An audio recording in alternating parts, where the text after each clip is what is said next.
raw milk. If they said no, they were sent home. If they said yes, they were admitted. So they were able to create a statistical association by admitting those who said they drank raw milk and keeping out of the record the ones who said they didn't drink raw milk. So by doing this, mostly raw milk drinkers were included in the reports. Independent laboratory tests found no Campylobacter in the milk. Let's see, this was this Ohio? Yeah. There was one dairy selling raw milk in Ohio, Young's Dairy. It was grandfathered in, so it's been selling raw milk for many years. It was also a petting zoo, and petting zoos are high-risk places. There have been numerous cases of people getting foodborne illness from going to petting zoos. Anyway, there was an outbreak of salmonella in 2002. Raw milk purchased at the dairy was implicated. According to the CDC, the source for contamination was not determined. They suggested it might be contamination of milk during the milking, bottling, or capping process, but there were many, many other vectors of illness on the dairy besides raw milk. The outbreak came just a week after the Ohio Farm Bureau Federation voted in favor of raw milk. Coincidence? We wonder. But it led to the closing of the raw milk portion of that dairy. Fortunately, raw milk is alive and well in Ohio, thanks to the work of Gary Cox and the Farm to Consumer Legal Defense Fund, because it's all there through cow share programs now, which were declared legal in a court case. This was a Vancouver Island. This is often brought up in reports. 5 children from different families were diagnosed with E. coli 0157H7 after drinking raw goat's milk. The report provides an excellent example of bias, just starting with the title. E. coli outbreak associated with the ingestion of unpasteurized goat milks in British Columbia. It does not reflect the possible sources of infection that were actually discussed in the report. And mainly that these children lived on a farm. They had been to a petting zoo. It was an area where they'd often found Campylobacter, E. coli in the water. You have a lot of problems in the Northwest with E. coli in the water, and because of the confinement farming there.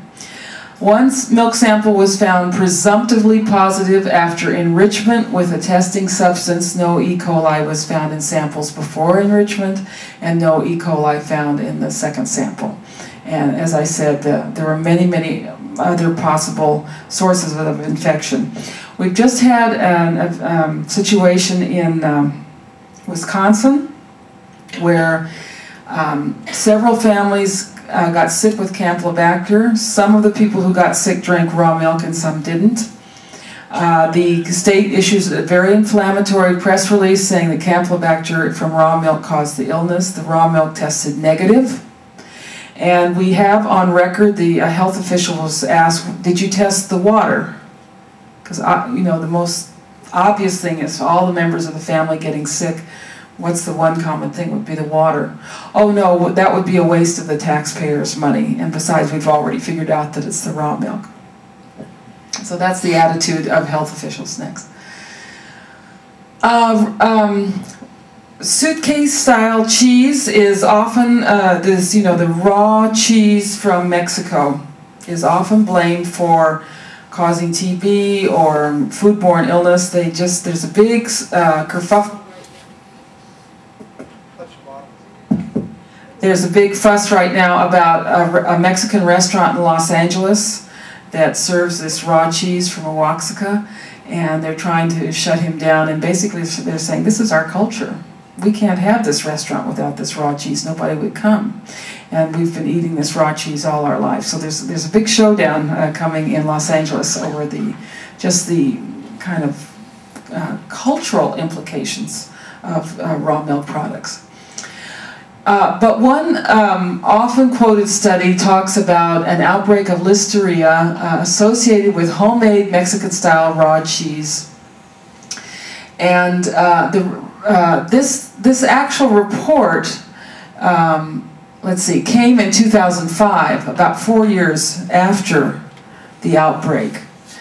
And the results were probably biased because during the study, rumors spread that the suspected vehicle of infection was the Mexican-style cheese. In other words, they were saying, we think it's the cheese, we're going to ask people in the paper, maybe this raw milk cheese caused people to be sick. So when they go and ask people, you know, they remember that they ate the raw milk cheese, you see. So already the results are going to be biased. Case patients were almost 5 times as likely as controls, in other words, those who got sick, to have eaten hot dogs. And the outbreak occurred during a massive recall of Listeria-infected hot dogs. 900,000 pounds of hot dogs were recalled in 10 southeastern states. Barbecue chickens were also recalled at the time of the outbreak, but the company refused to comply with the recall. They found Listeria in the bulk tank raw milk of a manufacturing-grade dairy, but the bulk raw milk from dairies equipped to sell raw milk as a beverage did not contain the organism. But basically, what they did here, they showed that pasteurization was not necessary to prevent contamination. But the main thing I want to point out is that it was most likely that this outbreak was caused by hot dogs.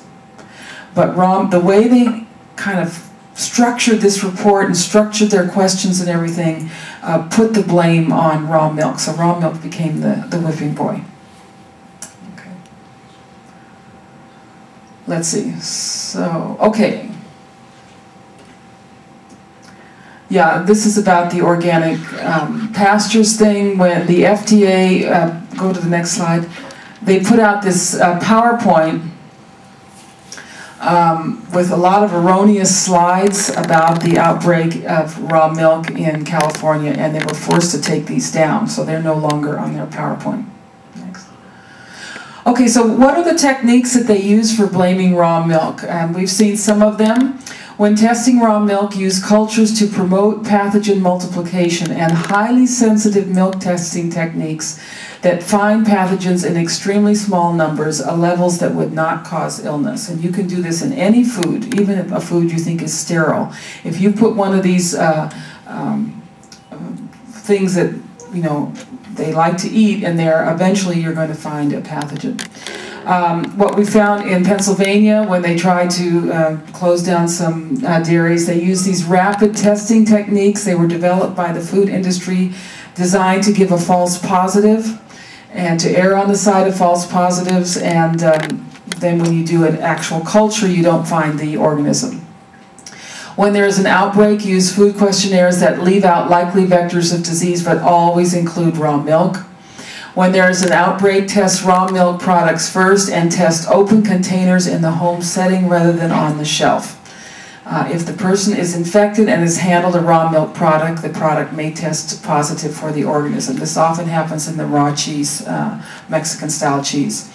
Omit subjects who got sick but did not drink raw milk. Ignore equally likely or more likely sources of infection, such as a visit to a farm or petting zoo, tap water, or other foods. Assume that statistical association constitutes proof. It is easy to create a statistical association with raw milk using these techniques. And then you issue inflammatory press releases accusing raw milk, which are not retracted when the dairy is exonerated. We did succeed in getting the Pennsylvania Department of Agriculture to issue a press release one time when a dairy was exonerated, and we really had to kick up a fuss to get them to do that. And there's a double standard. Just to give you one example, in February 2006, Walmart in Vidalia, Georgia, pulled pasteurized milk from the shelves due to a foul odor. We know from a private communication that at least one child was very seriously sick from this milk, but it was not reported in the news release. There was a voluntary recall February 27th. 3 days later, no sense of urgency, no big press releases, and then Walmart was applauded by the commissioner, Tommy Urban. There were no government recalls, no warnings to the public to avoid drinking pasteurized milk. The FDA calls drinking raw milk risky behavior.